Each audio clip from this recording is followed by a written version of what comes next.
The 8 biggest mistakes small businesses make with paid traffic.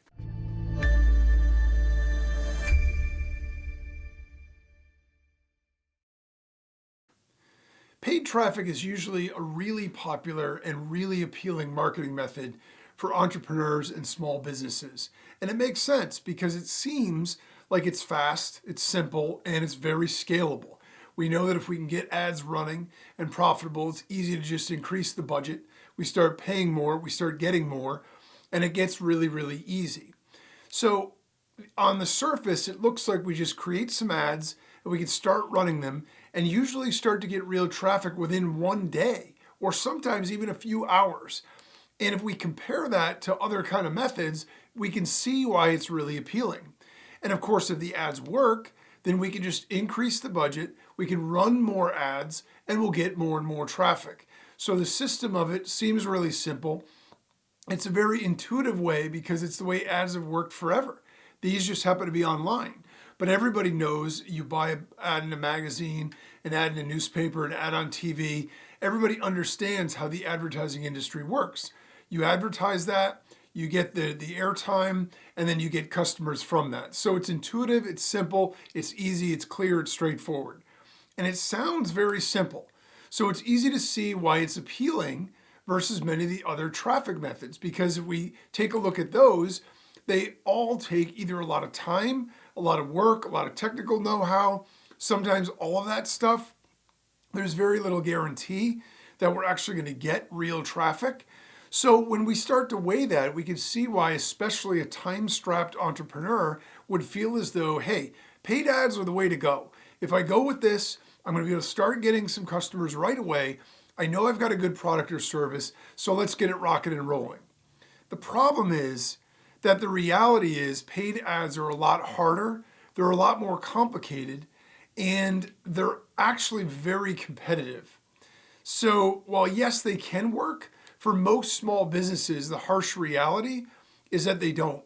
In fact, most small businesses that start with paid ads, they burn through their budget really fast, and they get very little or nothing in return, except for a bunch of views or a bunch of clicks. So they can see the traffic coming through. You can see the numbers on the page. The analytics, regardless of what platform you're using, will show you all the traffic that you got. And it'll show you, that it racks up pretty fast. So in that way, it's exciting. But when the conversions, when the leads don't follow suit, then it gets really frustrating. And so one question would be, well, why would this be the case if we're doing that kind of advertising? Wouldn't we be able to get results? Well, part of the problem is that the advertising in the online space has gotten so competitive and sophisticated that there are a lot of really good players out there that are running very sophisticated ads. So if we're running ads against them, then we actually have to compete against that, and it's going to be difficult. So look, I'm guilty of this myself. When I started out trying paid ads, I didn't know anything about it. And years ago, I decided, you know what? I think I'll give it a shot because look, if I can get this to work, then I can scale this really fast. And so I tried paid ads. I didn't have a lot of experience. I didn't know anybody who did, so I didn't reach out to anybody. And unfortunately, the costly lesson that I learned is that the speed and simplicity of running ads also can equal speed and simplicity in wasting your entire budget fast. So to avoid this, let's talk about some of the biggest mistakes that small businesses make with paid traffic campaigns, so that way we can do it right the first time and at least be started off on the right foot, or at least understand what it is that we need to do if we choose to go down this road to be successful at it. So the first mistake that small businesses make in trying to run paid ads is that they have the wrong targeting, or the targeting is too wide an audience. The general idea is, okay, I have a product that's going to show people how to lose weight. So geez, just about anybody out there, right? Men, women, old, young, it doesn't really matter. Doesn't matter what country, doesn't matter what culture. That's way too broad. So the fact is, if we just try to run it to basically everybody, or maybe we do a little bit of targeting where, anybody who likes the word weight loss or whatever, we throw it in there, it's way too broad. The problem is we're going to hit an audience that overlaps a bunch of different audiences. And so It's like trying to take a shotgun and hit a little tiny target. What happens is most of the bullets completely miss, or most of the buck completely miss and goes around it. And so we've wasted all of that. And if we think of those as ad dollars, we're trying to hit this little target and we're spending money all around here. So what's going to happen? We're going to waste a lot of it. You know, there's no way to be successful if we're burning a lot of the budget and we're doing it on people that have no opportunity or no chance of buying what we have to offer. So the temptation is to go with whatever audience we think might want or could qualify for our product or service. The reality of it is we actually need to drill down as highly specific as we can. We need to niche down as much as we possibly can and start really tiny.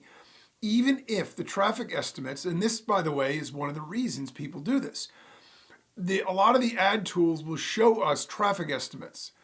So the exciting thing is we want to know, hey, there's 2 million people that might see this ad. That's awesome. But if in reality our audience really is only a couple thousand, all we're going to do is waste all that extra money. So we want to start super specific. If we have a weight loss thing and even though it might apply to everybody, if we really ask ourselves, you know what, this is kind of tailored to, women over 50 that, have had kids or, and that are, working full time. Okay, well now we have a lot more demographics. We have a lot more things we can do to target it down. And we can niche it even more than that.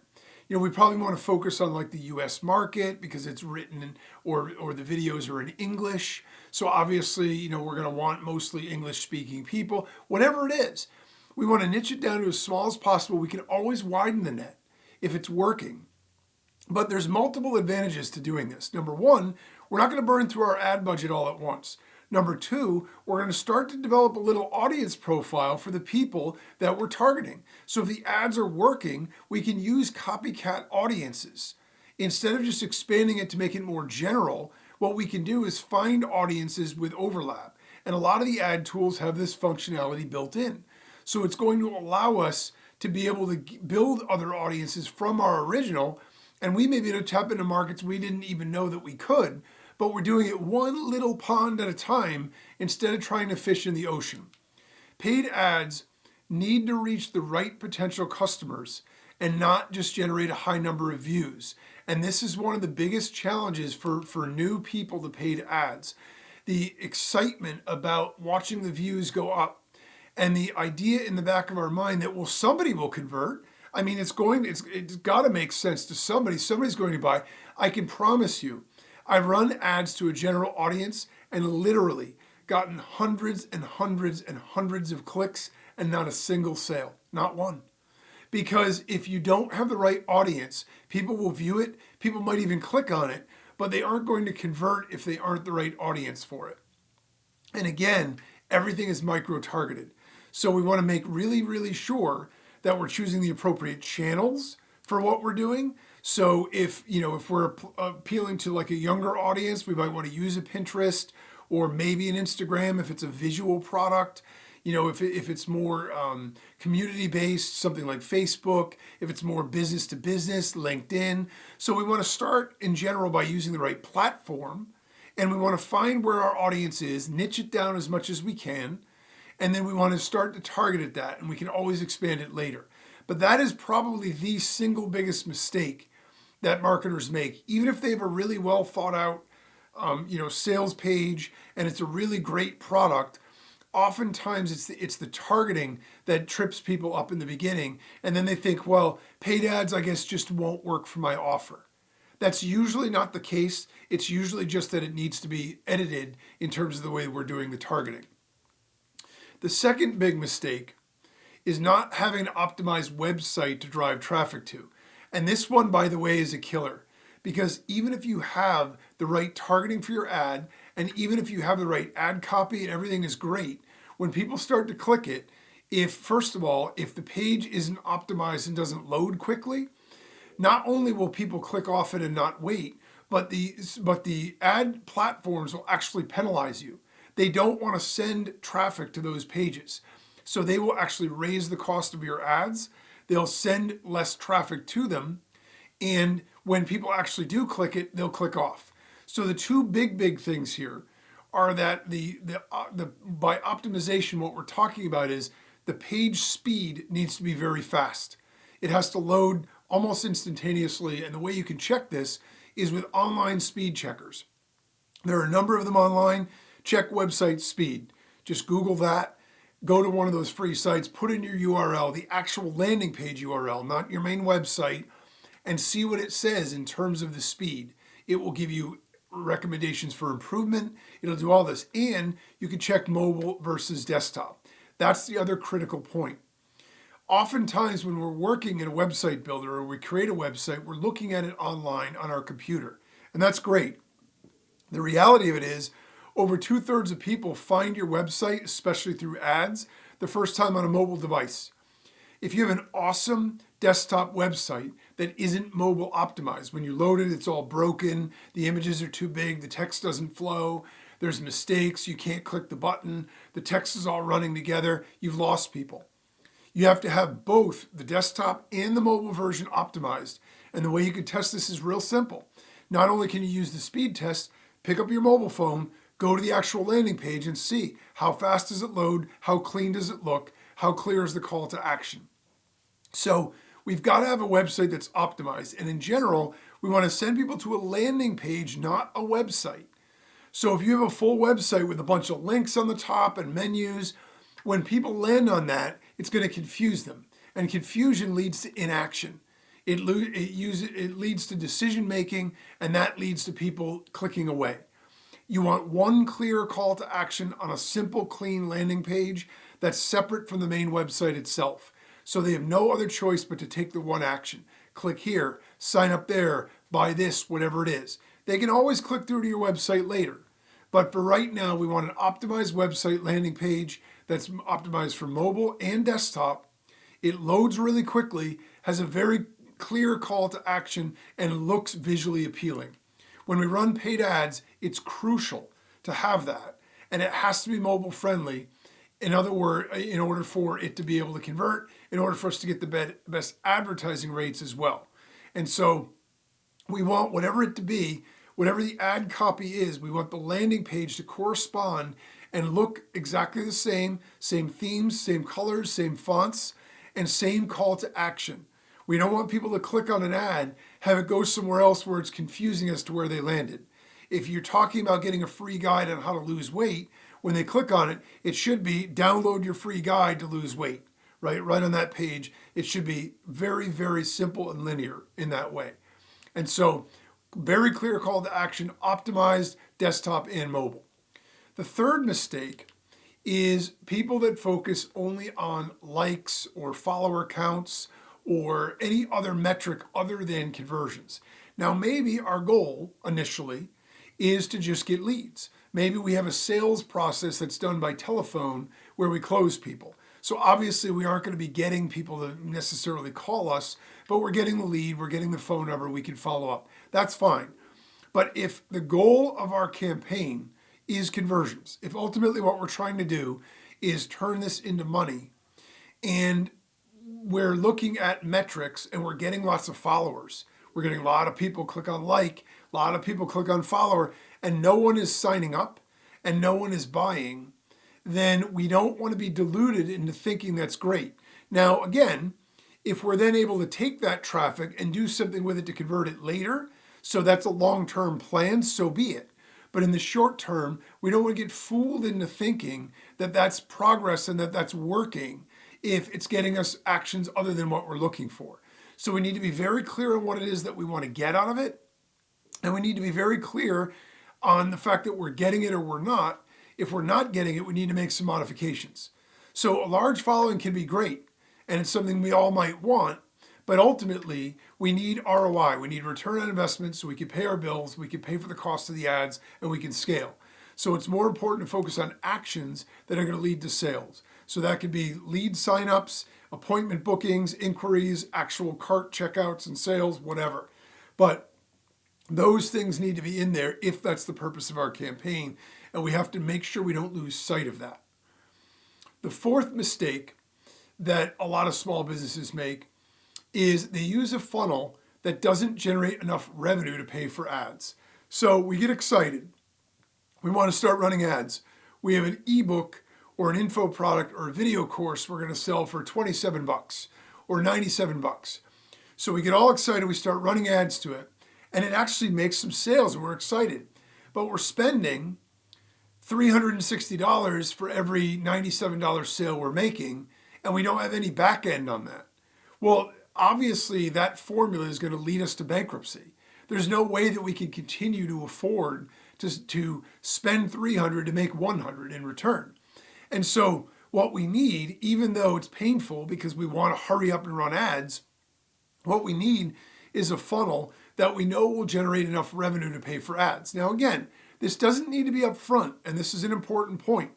There are a lot of businesses, there are a lot of business models that rely on a small upfront sale. It doesn't cover the cost of the ads, but they have a back-end lead system, that nurturing system that works to a way where they're going to generate more sales. It might not be that day, it might be delayed by a week or delayed by a month or whatever, but they know that for every lead they get, they're going to make X amount, so it makes sense. We want a funnel that has a high enough ticket total value that we can actually make money from our ads, or at least break even on them. So in order for that to be the case, generally we want a front end. This could be a freebie first, but in terms of paid offers, we might want a front end low cost to get people in the mouth of the funnel. But then we always want a higher end option. We always want some sort of a $497, $997, $1997, $2,000, $5,000, $10,000 option. And you'd be surprised how many ways there is to create that when you start to get creative and start to think about all the different things that you could put into an offer. But that's the goal. We need to find something that's high enough ticket that even though not as many people are going to buy that, for the few that do, it offsets the total cost of the ads. Once we've got that, if we have a funnel that generates us revenue instead of being an expense, we can scale it infinitely large. So we need to make sure that we're monitoring our funnel, that we've thought it through, and that we have enough either upsells or enough steps in there that we know we're going to be able to generate enough revenue per click on that ad and per buyer that we're going to be able to make our money back on the ads we're spending. The fifth mistake, and this is connected to the fourth, is not knowing the lifetime value of a customer. Okay, so as I just mentioned, maybe we sell a $27 ebook, but maybe we have a $10,000 coaching program, and it takes on average 3 months to 6 months to convert somebody to that. But we convert 5% of the people that buy our ebook in order to, into that program down the road. Well, now, in order to really calculate whether our ads are working, we can't just look at what we're spending and what we're making instantly. Obviously, we're going to be losing money on that. But now we have to factor in 5% times that full number of customers times $10,000. So now we might actually have gone from we're getting $27 and we're spending $50 to now maybe we're actually getting $197 and spending $50. In which case we're making $147. We can do that infinitely large. So we need to know the lifetime value of the customer, how much they're worth to us over the course of their life. Then we know what we can afford to spend to get a new customer. If we know we're going to make $500 on the average customer and it costs us $50 up front and we only make 27, that's okay. We know we're going to make that all back. If we don't know that and we're spending 50 to get 27, we could run out of money really fast. The sixth mistake is to fail to create a checkout experience that's smooth, easy, and intuitive. This is something that seems logical and like a no-brainer, but it's shocking to me the number of times I'll go to a website, try to check out to buy something. It clicks, it says, oh, there's an error over here. It's all confusing. All the blanks are filled in, but it says, oh, please fill in all the blanks before you click the button. It's frustrating, and then you click away and you leave it. If the call to action doesn't tell people specifically, click here, then do this, and if the order page isn't clean, smooth, intuitive, and ask for all the required info you need, but nothing extra, you're going to lose people because they're not going to want to be bothered. People are not going to hassle with trying to pay you money. If you don't make that easy, really simple, clean, clear, and fun, then they're going to skip right over it. So we need to test our own checkout process, make sure that it works every time, make sure that it's really simple, that it's really clear, and that it makes total sense, and it instills confidence. We want those trust badges on there if we've got them, testimonials on there if we've got them, to reinforce that buying decision. The seventh mistake is a weak or non-existent lead nurture process. Now again, this kind of plays into the other two, as I mentioned also. Let's say that we're getting some sales, but we're also getting some list signups throughout this. Well, if we have a nurturing process for those leads, where we're sending them emails repeatedly and converting them to customers down the road, each of those is worth a lot more to us. If we just let them sit on a list and we never send them anything, or we mail out an occasional promotion, we aren't maximizing our potential for that. So we aren't maximizing our lifetime value of the customer, and so we're limiting what we can afford to spend on ads. And the eighth thing is neglecting to track and analyze campaign for performance. If we aren't numbers people, if we don't like numbers, we don't like analytics, this can seem like eyes glazed over. I don't even want to think about analytics and reporting. Totally understand that. It's an absolute necessity when we're dealing with paid traffic because we're spending money to do it. So we have to know our numbers and we have to know them really well. We have to know at each phase of the funnel where everybody is, so we know exactly what stuff is working, exactly what stuff to optimize. We also can see if something starts to not work that was working, and we can intervene and fix it before it becomes a problem. Without proper monitoring and measurement of data, we can't identify the most effective marketing methods, and we can't optimize our campaigns. So these are all mistakes that we want to avoid and make sure that before we start running ads, we've taken care of them. It'll still be a challenge. Running ads is not easy. These things don't guarantee success, but at least then we can take the time to dial in our targeting and messaging and make sure our ads become profitable because we've got the building blocks. So the takeaway here is that paid traffic and ads have a lot of appeal and reasons small businesses should want to invest in using them. But it's important not to be fooled by how fast and easy it is to get started into thinking that it's also easy to make them profitable. With a limited budget, we need to be extra careful to do everything right because we don't have the luxury of being able to just keep trying until we figure it out. If we get all the basics set up, we can start with confidence and hopefully get paid ads into our marketing mix in a way that lets us profit and scale quickly and easily.